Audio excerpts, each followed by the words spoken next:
Assalamualaikum warahmatullahi wabarakatuh. Alhamdulillah, jumpa lagi dengan Jojo Pam. Hari ini kita ada sedikit tutorial tentang pembentukan cabang sekunder yang besar, yang vigor. Gimana caranya? Ya teman-teman, saksikan video kita agar kita sama-sama tahu dan dapat melakukannya di pohon anggur kita. Baik, saksikan video kita. Oke teman-teman, hari ini kita pembentukan cabang sekunder yang mana harus kita lakukan pada setiap tanaman anggur yang akan kita bentuk pada model teralis ataupun para-para. Biasanya pembentukan cabang sekunder ini harus dan mesti kita lakukan. Jadi teman-teman semua harus mengetahui cabang sekunder ini apa manfaatnya bagi pertumbuhan pohon anggur kita ke depan harinya. Jadi cabang sekunder harus kita bentuk sedemikian rupa, sepigor mungkin, sesehat mungkin batangnya, seperti ini ya teman-teman. Ini jenis anggur trans, jadi umurnya ini kurang lebih 2 bulan lebih, 2 bulan setengah hampir. Jadi sini kita lagi pembentukan cabang sekunder, yang mana pohon ini akan kita buat menjadi double gordon, ya, yang ke kanan dan yang ke kiri. Jadi pada saat ini kita masih pembentukan apa-apa aja yang harus kita lakukan untuk membentuk cabang sekunder menjadi besar dan menjadi sehat. Syarat mutlaknya adalah pohon harus sehat, pemupukan harus rutin seminggu sekali, dan penyiraman ya teman-teman harus kita lakukan setiap hari. Jadi teman-teman, yang kita lakukan di Jojo Pam atau di Taman Anggur Medan, biasanya pohon anggur untuk pembentukan cabang sekundernya di sini saya lihat ya teman-teman, ini sudah hampir 1 pensil ya. Jadi saya membentuk di sini cabang sekundernya cukup panjang ya teman-teman. Ini sampai kemari ya, sampai kemari nih ya teman-teman, sampai bertumpang tindih dia ya. Nah, kenapa saya teruskan terus, tidak saya potong kalau sampai kemari ya ini ya. Jadi biar teman-teman mengetahui,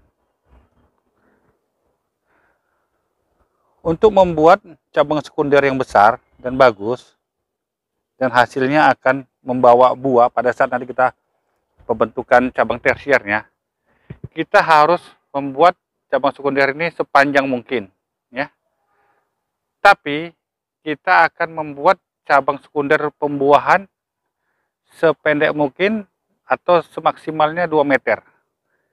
Ya, rekan-rekan ingat ya, di Jojo Pam atau di Taman Anggur Medan, kita membuat cabang sekunder ini untuk nanti dibuahkan ke depannya sekitar 2 meter saja teman-teman. Walaupun ini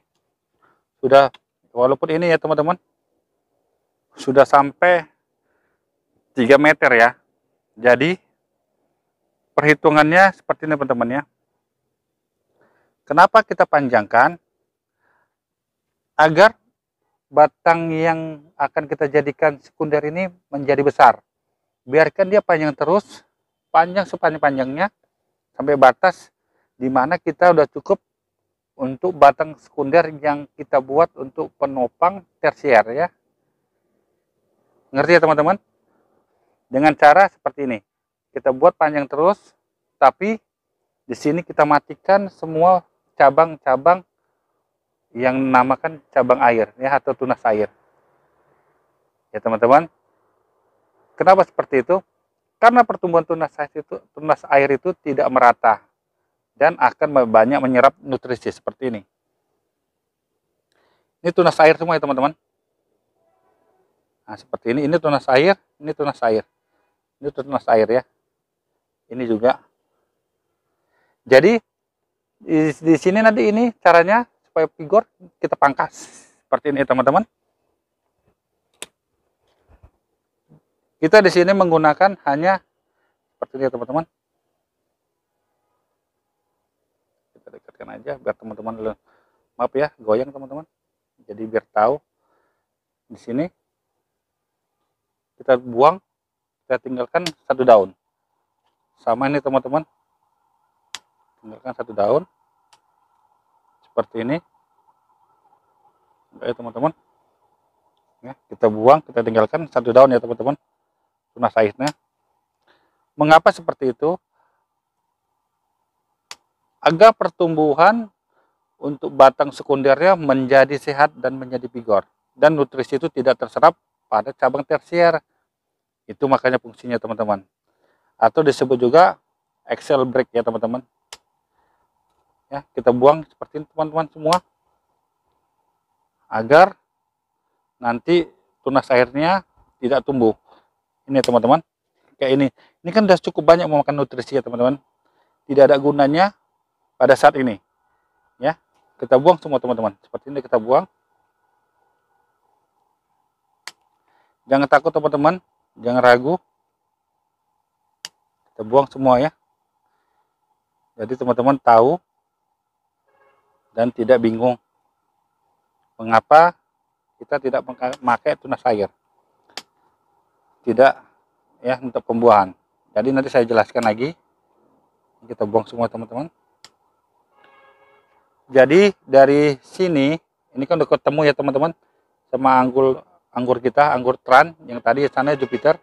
Jadi dari sini sampai sana hanya 2 meter. Itu batang yang akan kita jadikan sekunder.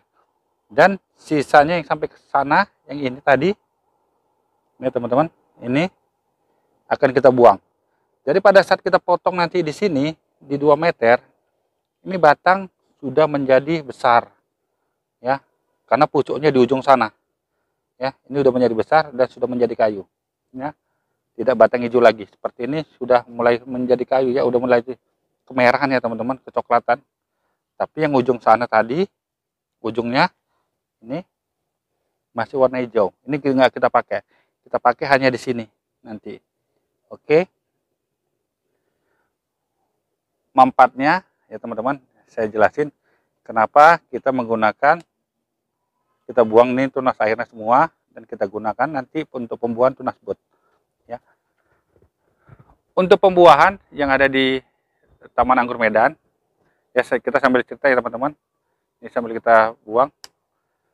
Kita menggunakan di sini tunas bud ya.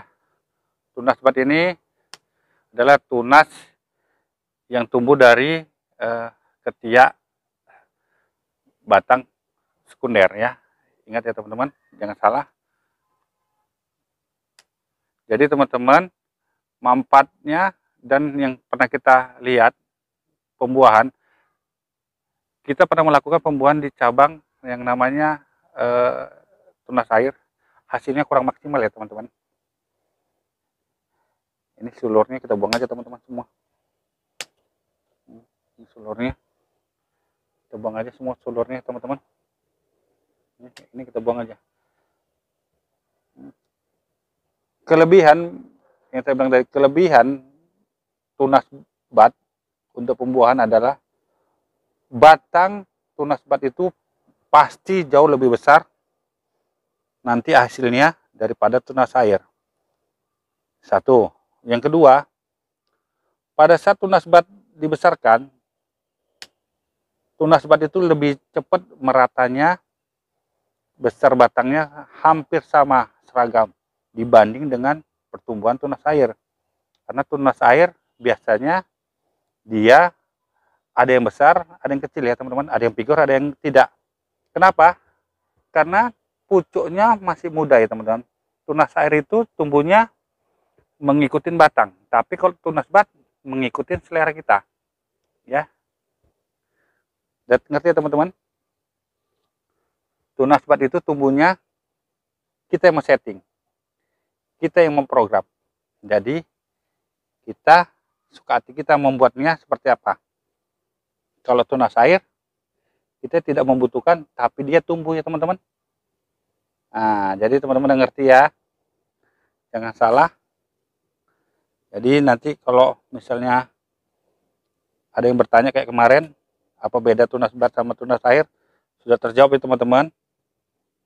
Di Jojo Farm hanya melakukan pembuahan dengan tunas bud ya. tidak pernah melakukan tunas air seperti kemarin. Jadi kita udah program ulang, setting ulang untuk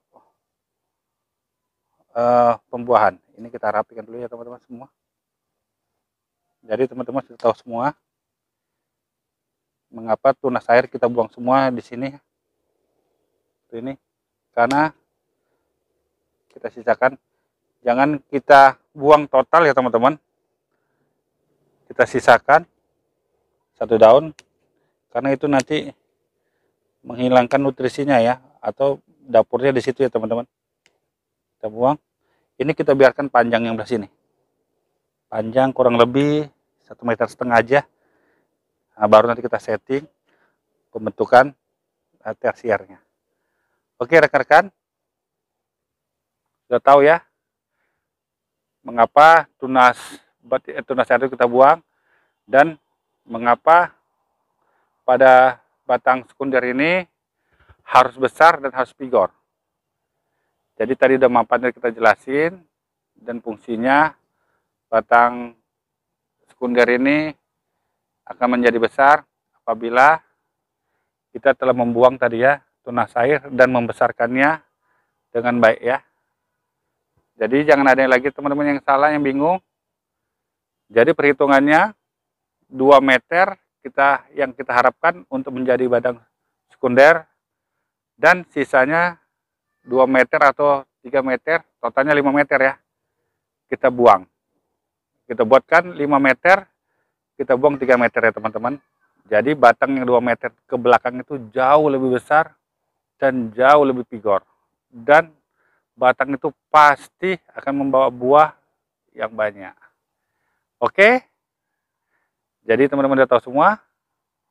Sampai di sini dulu cara pembesaran batang sekunder, agar teman-teman tidak salah untuk menentukan batang apa dan tunas apa yang akan kita temukan.